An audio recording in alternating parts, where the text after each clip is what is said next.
My dear champion, welcome to my YouTube channel Mission English. आज हम लोग एक न्यू टॉपिक को रीड करेंगे जो कि आपका वन वर्ड सब्स्टिट्यूशन है। यहाँ आप देख पा रहे होंगे कि ये 2020, 2023, 2024 और 2025 के PYQs को राइट किया गया है, जिसको मैं आपको बताऊंगी कि कैसे आप इजीली इसको लर्न कर पाएंगे, क्योंकि जल्दी आप वन वर्ड सब्स्टिट्यूशन लर्न नहीं कर पाते। इसको जब आप समझ लेंगे तो आपको जल्दी लर्न हो पाएगा और ये बहुत ज़्यादा इम्पॉर्टेंट है। अगर आप एग्ज़ाम में वन वर्ड सब्स्टिट्यूशन याद नहीं कर पाते तो ये वीडियो आपके लिए बहुत इम्पॉर्टेंट है। इस वीडियो में मैं इजी हिंदी मीनिंग के साथ वन वर्ड सब्स्टिट्यूशन समझाऊंगी जो एग्ज़ाम में डायरेक्ट पूछे जाते हैं। वीडियो को लास्ट तक जरूर देखिएगा। जैसा कि आप देख पा रहे हैं, क्वेश्चन नंबर फर्स्ट लिखा गया है, one who can not speak is. वह जो बोल नहीं सकता है उसे हम क्या कहते हैं? तो आपको ऑलरेडी पता है कि उसे गूंगा बोलते हैं और उसी की इंग्लिश होती है डम। क्या बोलते हैं? डम। यानी कि जो बोल नहीं सकता उसे हम डम बोलते हैं। नेक्स्ट है, if you want something more you are. यदि आप कुछ ज़्यादा चाहते हैं तो आपको एक शब्द में क्या बोला जाएगा? तो डिससेटिस्फाइड, यानी कि आप असंतुष्ट हैं। नेक्स्ट है, डिससेटिस्फाइड मीन्स असंतुष्ट। Next, if you do not want anything more. यदि आप बहुत अधिक अब नहीं चाहते हैं तो उसका वन वर्ड क्या होगा? सेटिस्फाइड, यानी कि संतुष्ट। क्या बोलेंगे? सेटिस्फाइड मतलब संतुष्ट। Next, a person with narrow religious views is called. वह इंसान जो संकीर्ण मानसिकता के होते हैं धर्म को लेकर के, उन्हें हम क्या कहते हैं? तो उन्हें हम फेनेटिक कहते हैं, कट्टरपंथी बोलते हैं। नेक्स्ट है, an impression which can not be removed is called. वह छाप जिसे हम रिमूव नहीं कर सकते, हटा नहीं सकते, उसे हम इंग्लिश में क्या बोलते हैं? तो उसे हम इनडेलिबल कहते हैं। क्या कहते हैं? इनडेलिबल। आपकी जानकारी के लिए मैं फिर से बता दूं कि ये सारे क्वेश्चन PYQs हैं जो कि आपकी एग्जाम में आए हुए हैं। अगर आप इसको कॉपी पे राइट करते हो और फिर लर्न करते हैं तो ये डायरेक्टली आपके क्वेश्चन पेपर में रहेंगे, 2026 के क्वेश्चन पेपर में। नेक्स्ट हम देखते हैं, government by the officials is called. Government by the officials is called, तो इसको बोलते हैं ब्यूरोक्रेसी। ब्यूरोक्रेसी मतलब नौकरशाही। क्या बोलते हैं? नौकरशाही। नेक्स्ट है, one who looks at the bright side of things. वह इंसान जो किसी भी चीज के ब्राइट साइड देखता है, यानी कि किसी भी चीज में क्या दिखता है? उसको कोई उम्मीद दिखती है, हम उसे ऑप्टिमिस्ट कहते हैं, यानी कि हिंदी में आशावादी बोलते हैं।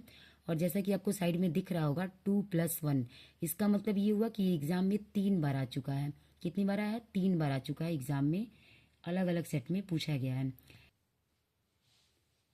Next, date which can not be corrected is called. जिसको हम करेक्ट नहीं कर सकते हैं अब, उसे हम क्या कहते हैं? इनकॉरिजिबल। क्या बोलेंगे? इनकॉरिजिबल।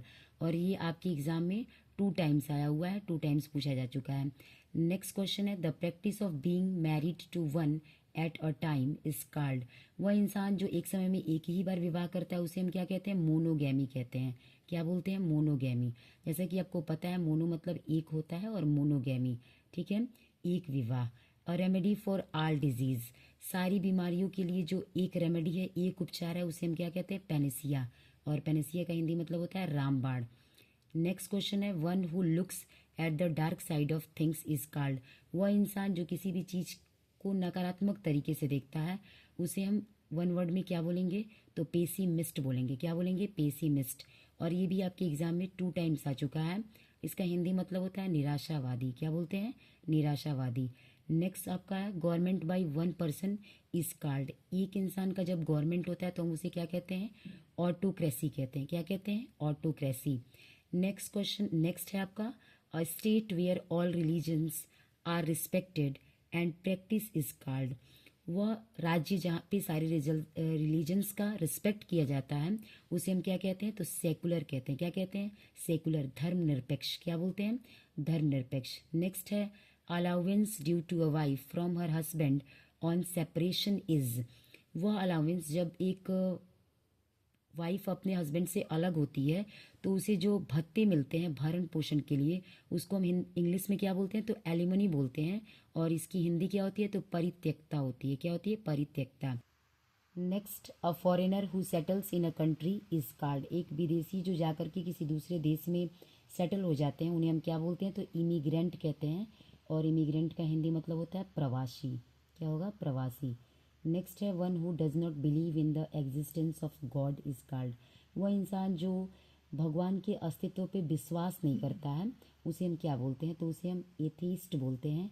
एथीस्ट का हिंदी मतलब होता है नास्तिक, और ये आपके एग्जाम में 2 टाइम्स पूछा जा चुका है। नेक्स्ट क्वेश्चन है, government by the rich is called. धनिक लोग का जो शासन होता है उसे हम क्या कहते हैं?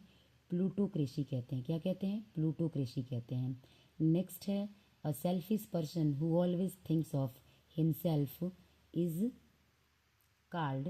तो एक सेल्फिश पर्सन जो हमेशा अपने ही बारे में सोचता रहता है उसे हम क्या बोलते हैं? तो ईगोइस्ट कहते हैं। क्या बोलते हैं? ईगोइस्ट कहते हैं। नेक्स्ट है आपका, डिसलाइक ऑफ और एवर्शन टू मैरिज इज। वह इंसान जो विवाह से नफरत करता है या घृणा करता है उसे हम क्या बोलते हैं? तो मीशोगैमी कहते हैं। क्या कहते हैं? मीशोगैमी, विवाह द्वेषी बोलेंगे। नेक्स्ट है आपका, the country ruled by a king. वह कंट्री जिसपे किसी राजा का शासन चलता हो उसको हम क्या कहते हैं? मोनार्की। क्या बोलते हैं? मोनार्की, और इसका हिंदी मतलब होता है राजतंत्र। क्या बोलते हैं? राजतंत्र। नेक्स्ट है, undue favour to place one's relatives in lucrative post is called. Next, one do favour to place one's relatives in lucrative post is called. तो नेपोटिज्म कहेंगे। क्या बोलेंगे? नेपोटिज्म बोलेंगे। जैसे कि आप किसी ऊंचे पद पे चले गए और आप अपने ही रिलेशन के लोगों को उस ऊंचे पद पे रखने लगे तो उसको हम भाई भतीजावाद कहते हैं, नेपोटिज्म बोलते हैं। नेक्स्ट है, one who abundance is religious faith is an. वह इंसान जो अपना रिलीजियस यानी कि धार्मिक विश्वास छोड़ देता है अपने आप से, उसे हम क्या कहते हैं? तो उसे हम एपोस्टेट कहते हैं। स्वधर्म त्यागी हिंदी में बोलते हैं, जो खुद से धर्म को त्याग देता है। नेक्स्ट है आपका, गवर्नमेंट बाय वन पर्सन। एक व्यक्ति का जब शासन होता है तो उसे हम क्या कहते हैं? ऑटोक्रेसी कहते हैं। क्या बोलते हैं? ऑटोक्रेसी, जिसे एकात्मक शासन बोलते हैं। क्या बोलते हैं? एकात्मक शासन। नेक्स्ट है, one who can not die. वह इंसान जो कभी मरता ही नहीं है उसे हम क्या बोलते हैं? तो इमोर्टल बोलते हैं। क्या बोलते हैं? इमोर्टल, और इसका हिंदी मतलब होता है अमर। क्या होता है? अमर। नेक्स्ट है, one who fluently speaks many languages is called. वह जो धारा प्रवाह रूप से कई लैंग्वेज को एक साथ बोलता है उसे हम क्या बोलते हैं? तो पॉलीगॉट बोलते हैं। क्या बोलते हैं? पॉलीगॉट, यानी कि भाषाविद बोलते हैं। क्या बोलते हैं? भाषाविद बोल। अब ये मैंने जितना कंटेंट आपको दिया है, ऑलमोस्ट 22 क्वेश्चंस हैं इसमें। ये आप कॉपी पे इसको सबसे पहले राइट करोगे, क्लियर करिए, इसको अच्छी जगह मेंशन करिएगा। और ये मोस्ट इंपॉर्टेंट PYQs हैं जो आपके एग्जाम में आने ही आने हैं। 100% चांस है कि इसमें से एक क्वेश्चन बनेगा ही बनेगा। तो इसको आप राइट करेंगे और उसके बाद लर्न करेंगे। इसके बाद फिर मैं जैसा भी आपको अगर कोई इसमें कुछ डाउट लगता है आप कमेंट करके मुझे बताइएगा। मैं दोबारा से एक और वीडियो लेके आऊँगी जिसमें मैं आपकी सुविधा के अकॉर्डिंग आपके लिए मैं दूसरा वीडियो बनाऊँगी, ठीक है? और जैसा भी हो आप मुझे बताइएगा। इसके बाद मैं आपके लिए सिनोनिम्स भी लेके आऊँगी, उसके साथ साथ एंटोनिम्स भी होगा। और अगर आपको किसी भी टॉपिक पे डाउट है किसी भी तरह का तो आप मुझे कमेंट बॉक्स में ज़रूर बताइएगा, मैं उसका वीडियो प्रोवाइड कराऊंगी आपके लिए। इसके पहले आपने मेरा एक वीडियो वॉच किया होगा जिसमें जो एक क्लास 10th के लिए स्पेशली वीडियो था। अगर उसमें आपको किसी भी तरह का कोई भी डाउट है तो आप ज़रूर बताइएगा। किसी भी तरह की प्रॉब्लम है तो बिना हेजिटेट हुए आप उसे बताइए, मुझसे डिस्कस करिए। आप अपनी प्रॉब्लम को अगर मुझसे बताएंगे नहीं तो फिर मैं क्लैरिफाई कैसे करूँगी कि आपको किस तरह की वीडियो चाहिए, ठीक है? तो जैसा भी होगा आप कमेंट बॉक्स में मुझे बताइएगा। एट लास्ट मैं आपसे यही कहना चाहूँगी कि आपके बोर्ड एग्ज़ाम बहुत ही करीब हैं और आप पूरे मन के साथ पढ़ाई करिए, पूरी शिद्दत से पढ़ाई करिए। और अगर कुछ भी आपको नहीं समझ में आता है तो मुझे कमेंट बॉक्स में ज़रूर बताइए, मैं आपकी सारी प्रॉब्लम्स का सलूशन लेके आऊँगी। I try my best. Okay my dear champion, अगर आपको वीडियो पसंद आया हो तो लाइक शेयर एंड सब्सक्राइब जरूर करेंगे ताकि आपको नेक्स्ट वीडियो की इन्फॉर्मेशन मिल सके। Thank you my all dear champions.